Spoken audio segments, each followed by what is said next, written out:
디모와 2022년도 3분기 누적 실적을 스루프트 회계로 분석을 해서 소개를 하도록 하겠습니다. 매출은 155.4% 증가했고요. 영업이익은 232%가 크게 증가했습니다. 그리고 전년 동기 적자에서 흑자로 전환이 됐습니다. 하단에 나와 있는 내용 참조해 주시고요. 내용이 좋았다고 생각하시면 구독, 좋아요 부탁드리겠습니다. 죄송합니다. 그리고 1.5배속을 보시기 바랍니다.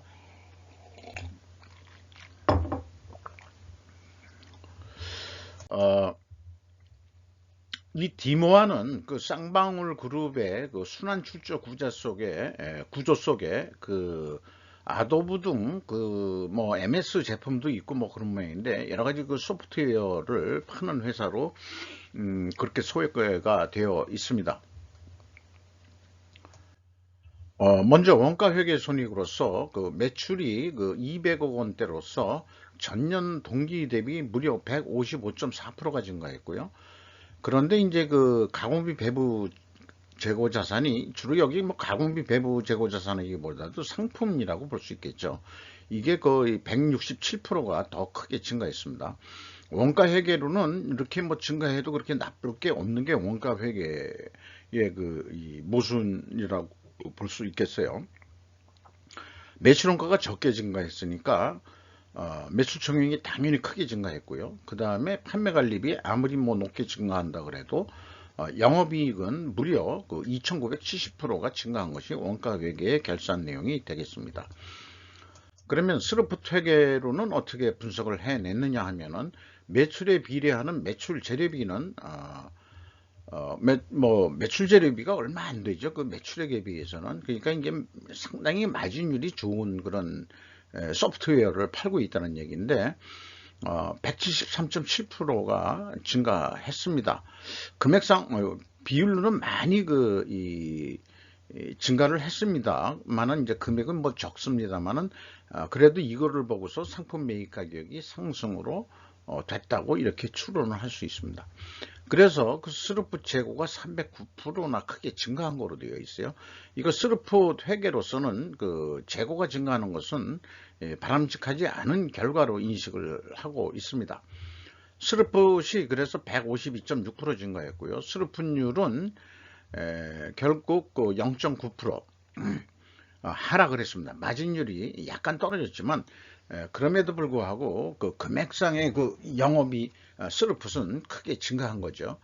그래서 뭐 운영 비용이 124.2%나 크게 증가했지만 그러나 생산성 12% 상승했고 전년도 적자에서 7억 1,400만 원 영업 흑자를 냈습니다. 그래서 232%가 상승했다. 이렇게 이제 해석할 수 있는 거죠. 원가 회계 영업이익보다 5억 4천만 원이 적은 수치입니다. 이건 역시 재고 자산이 크게 증가했기 때문입니다. 그래서 그 재고 내역을 보면은 이게 전부 다가 이 관건인데요. 8억 원이 증가한 거로 되어 있습니다. 연말 대비. 그런데 이 회사의 문제를 보면은 그 평가 충당금이 29억 원, 그러니까 평가 손실 금액이 그 29억 원이나 이번에 떨어졌다는 얘기예요. 이게 좀 문제가 될 것 같습니다. 그래서 제가 해석하려는 거는 실제 돈 주고 샀던 거에 비해서 지금 장부 가치가 8억 원뿐이 안 남았다는 얘기나 마찬가지거든요. 그래서 평가 손실을 일시에 떨면 기말 재고가 감소하게 되면은 매출 원가가 증가하게 됩니다. 그러면은 매출 원가가 증가하면은 영업이익이 줄죠. 그래서 영업이익을 줄이는 조정을 했다고 해석할 수밖에 없습니다. 제 머리로는. 그리고 그 회사는 미리 그 원재료 가격과 그 수주 판매 가격에 대한 추이 설명을 생략하고 있는데 그 변명을 들어보면은 무형의 라이선스, 완제품, OEM의 매입 형태로 주문 판매되어 각 제품에 대응되는 품목별 가격 변동 추이, 가격 산출 기준 및 가격 변동 원인을 산정하기에는 상당한 어려움이 있고 수요별 상황, 공급업체의 가격 정책에 따라 변동되어 가격 변동을 원인을 일률적으로 선정하기가 어렵습니다는 변명. 아니 뭐 이런 업체가 뭐 한두 군데인가요?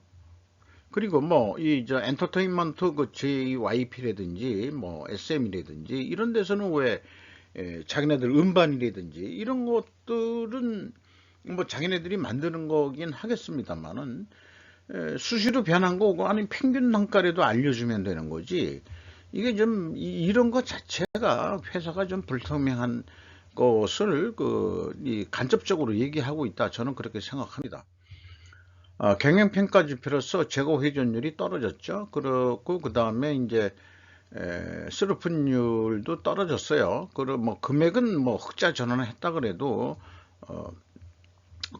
이 율은 다 떨어진 거죠. 그러면은 이 동일 방향이면은 투명 회계 가정을 합니다. 분석 경험상. 그렇지만은 투명 회계도 그 입증을 해야 되는데 상품 매입 가격 상승과 그다음에 수루픈율 하락은 수주 판매 가격 하락으로 입증해야 되는데 말씀드린 대로 전혀 공개를 하지 않으니까 이 투명 가정도 제가 입증을 해 드리기가 좀 어렵네요. 그리고 참고적으로 매출채권 이런 거 그 수금 속도를 보면은 요게 조금 좀 이게 좀 이 회전율 이런 거하고 밸런스가 안 맞습니다. 그러니까 일반적으로 재고 회전율하고 그 수급률하고는 거의 뭐 비슷하게 가야 그 양질의 그 회사가 되는데 자 재고를 그만큼 판매를 했다 이런 얘기가 되는데 수금은 9개월 동안에 0.3회전 뿐이 수금이 못 됐다 그런다면은 이게 무슨 좋아하냐 이거죠. 수금을 못하는 것을 매출을 일으켰다. 이런 경우 이제 제가 그 의심하는 그 스cepticism의 정신으로는 매출이 가공 매출 아니냐. 그러니까 수금을 못한다는 게 일단은 영업이익을 내기 위해서 매출이 일어난 것처럼 했을 수도 있는 거 아니냐라고 오해를 하게 만드는 겁니다. 그런데 뭐 상대적으로 또 그 매입 채무에 대한 지급 속도도 좀 떨어졌어요. 이것도 좀 문제인 것 같고요. 그렇게 생각이 들어갑니다. 비용의 성격적 분류 내용에서 그 CSM 매출원가 재료비는 326.7%나 크게 증가했습니다. 운영비용은 124.2%가 증가했고요. 그리고 가공 비율이 그 11.3% 감소했는데 여기서도 그 총 제조 비용에 대한 그 재료 비율이 그 11.3%로 크게 증가했기 때문에 이것도 상품 매입 가격이 크게 상승했을 것이다. 이렇게 이제 추론할 수 있겠습니다. 재고자산 매출원가 회계 투명성 그 검증 단계로 PQ 총 제조 비용 일치하고요. 그 다음에 그 2단계 또 일치를 합니다. 그 재고자산의 변동 범위 그 기준도 일치하기 때문에 일치합니다. 현금 흐름표 상도 그 일치를 하는데 올해 그 상반기는 현금식으로 읽으면은 현금이 1,200만 원 나갔는데 재고자산은 반대로 8억 원이 늘었다. 그러면 어디 하늘에서 6억 8,200만 원의 그 재고가 발생이 됐다 이게요. 그러면은 이제 이 평가 손실이 또 있거든요. 2억 5,600만 원이면은 갭이 거꾸로 더 늘어버립니다. 9억 3,900만 원으로. 그러면은 그게 뭐냐 그러면은 이제 이거는 추적이 가능했어요. 9억 3,900만 원이 합병재고로 들어온 재고다.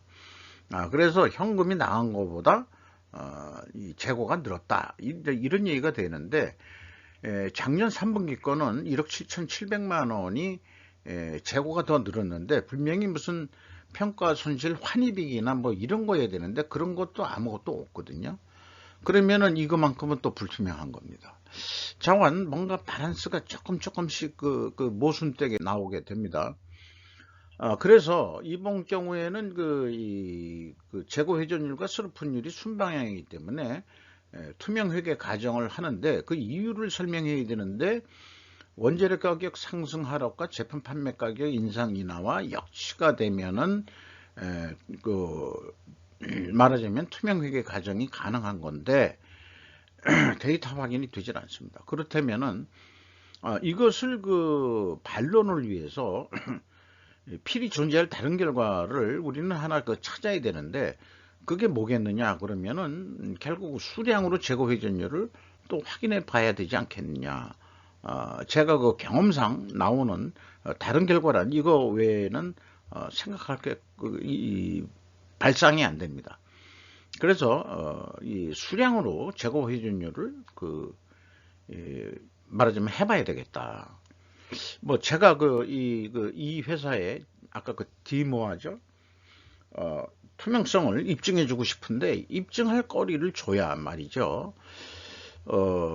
참 안타깝습니다. 운영 비용은 인건비가 129.6%나 크게 증가했고요. 직원 수가 32명 증가했습니다. 그런데 3분기까지 평균 임금이 2,650만 원이고 임금 인상률은 뭐 100%나 지금 상승한 거로 되어 있는데 그럼 3분기까지 적자였으니까 그렇게 이렇게 짜게 줬냐? 그러면 작년에 이 추세로 본다 그러면은 2천만 원도 못 받는 연봉자들인데 올해 해봐야 이제 3천만 원 된다. 아니 소프트웨어 회사 팔아먹는 회사가 이렇게 완전히 이건 뭐 거의 뭐 이 정도면 저는 노동 착취라고 얘기를 하고 싶네요. 이 정도 가지고 기업을 운영할 수 있냐? 이 계통은 그렇게 되는 거냐? 뭐 그런 생각이 있어요. 지급 수수료는 47%나 크게 증가했고요. 그 다음에 이제 CEO가 대표가 뭐 바뀌고 막 이랬으니까 작년도까지는 이장훈 씨라는 분이 1971년생인데 이번에는 이혁술이라는 분이 1964년이면은 전년 전 CEO보다는 13년이나 나이가 많은 사람이죠. 뭐 그래도 저보다 한참 애들이지만은 뭐 그렇습니다만은 연봉 수준이 많이 올려줬다 그래도 야 작년도까지 이 월급을 갖고 어떻게 견뎠지? 나이들이 어떤지 모르겠습니다만은 이해가 되지가 않습니다. 그러니까 인원수가 뭐 잘못 공개된 거 아닌가 하는 느낌도 있고요. 데이터가 과연 정확한 거야? 뭐 아니면 시간제 아르바이트생들을 쓰는 거야? 뭐 이런 뭐 열정페이 박원순이가 좋아했던 열정페이 아주 그냥 교통비나 주고서 그냥 사람 부려먹는 그런 거 주는 데인가? 뭐 그런 생각도 좀 해보게 되고요. 어쨌든 3분기까지의 실적을 기준으로 원가회계 개념으로 예측을 해보면은 연말까지 한 260억을 할 것 같다. 그러면은 한 19억 6,700만 원 이익이 남는다. 이때 이제 재고가 25% 증가한 거로 그렇게 가정을 했습니다. 그러면은 반대로 25%를 재고를 줄인다면 어떻게 되냐? 그러면은 원가회계는 이게 한 19억 원 영업이익이 11억 원으로 떨어집니다. 이게 원가회계의 맹점은 재고가 감소하면 영업이익이 감소하게 되어 있는데 그래서 많이들 연말 결산할 때 재고를 좀 늘리는 방향으로 조정 작업들을 하는 경우가 있습니다. 경영 성과가 안 좋은 기업일수록 그런 소지가 많습니다. 그래서 계속 똑같은 기업을 하면서 이 내용을 계속 저는 메시지로 던지고 있는 건데요. 어떻게 보면은 저도 세뇌 공작을 하고 있는 거나 마찬가지일 수도 있겠어요. 왜냐면 아무리 강조해도 지나치지 않은 내용이기 때문입니다. 원가 회계를 진리로 알고 우리는 한 200년 이상 산업사회를 살아왔는데 이제 4차 산업 시대가 되면은 이런 거로 좀 바꿔야 된다. 아주 단순한 회계 전문가 아니더라도 손익계산 해낼 수 있는 그런 알고리즘으로 손익을 계산해서 빨리빨리 의사결정을 해서 돈을 벌 수 있는 그런 길을 찾아야 된다. 거기에 이제 바벨 전략으로서 WCI 가공비 배부 재고 자산 회전율 상승을 제안을 하는 것입니다. 그래서 스루포트 회계로 제안을 하면은 이것 또한 50억 원 정도 예상이 됩니다. 그러면은 재고 회전율을 8.9%만 증분을 한다 그러면은 한 294억 원 정도 해가지고 46억 원 이익이 날 수 있다. 재고 회전율을 좀 더 올린다. 더 판매를 더 열심히 한다. 뭐 이런 얘기가 되겠어요. 그런데 재고만 줄인다고 한다면은 8.9%를 그러면은 그 경우는 스루풋은 계약 당시에 예상 영업이익 외에는 변동이 없을 겁니다. 왜냐 그러면은 원가 회계하고 달라서 재고의 증감액에 의해서 영업이익이 왔다 갔다 영향을 받는 게 아니고 매출에 비례하는 매출 재료비이기 때문에 그렇습니다. 이것이 또 스루풋 회계의 강점이기도 합니다. 주가를 보면은 그 523억 원으로서 179원 떨어졌는데 이 장부 가격 대비 81%로 떨어졌습니다. 경영성과는 좋은데 왜 떨어졌느냐? 그건 제가 설명할 수 있는 거는 아닌 것 같고 아무래도 전체적인 디스카운트 코리아에 걸려서 그런 거 아닌가 하는 그냥 막연한 생각 정도고요. 비비안이 그 30.16%인데 어쨌든 그 쌍방울의 이미지가 안 좋으니까 다 연결된다고 생각하면은 사람들이 심리가 뭐 안 사는 거 아닌가 그런 거로 하고요. 이 비비안이 이 디모아를 2020년 4월 3일 미래 ENG로부터 전량 그 인수도 계약에 의해서 인수한 것으로 이렇게 되어 있습니다. 이런 이 말하자면 기업형 조폭 같은 기업들이 이 최대 주주가 되는 그런 방향은 그 일부를 취득하고 뭐 이런 일반 기업들처럼 그런 게 아니고 그 지분 전체를 야 다 팔어 아니면 내가 다 줄게 화끈한 건지 뭔지 뭐 아마 이 영화 뭐 이런 거를 본다면은 야 저 우리한테 남기라고 돈은 충분히 쳐줄게. 그리고 계약해가지고 얼마 남긴다고 계약이 됐는지 모르지만은 제 그냥 소설 상상은 과연 그 계약한 액면 그대로 돈을 다 줬을까요? 그런 게 이제 참 의문수가 됩니다. 그러니까 그 조폭형 그 기업형 조폭이라고 한다면은 다른 말로 하면은 그게 권력 대 금력의 싸움일 것 같기도 하고 일반 어떤 민간 기업들의 어떤 그 흡수 합병 또는 양도 양수 이런 것은 이제 그 돈의 힘으로 하는 건데 이런 사람들은 혹시 그 권력으로 그러니까 이제 권력이라는 말을 썼는데 이 폭력 뭐 이런 것까지 상상하는데 그게 이제 법에 안 걸리는 범위 내에서 폭력이라고 한다 그러면은 권력과 뭔가 유착 관계가 있는 경우 뭐 등등 생각해 볼 수도 있는 거 아닌가 뭐 그런 상상 소설을 써봅니다. 근거 있는 얘기는 아니에요. 제가 소설가라면은 그렇게 이제 좀 써볼 수 있겠다 그런 생각을 해봤습니다. 이상 디모아 그 2022년도 3분기 누적 실적을 스루풋 회계로 분석을 해서 소개를 해드렸습니다.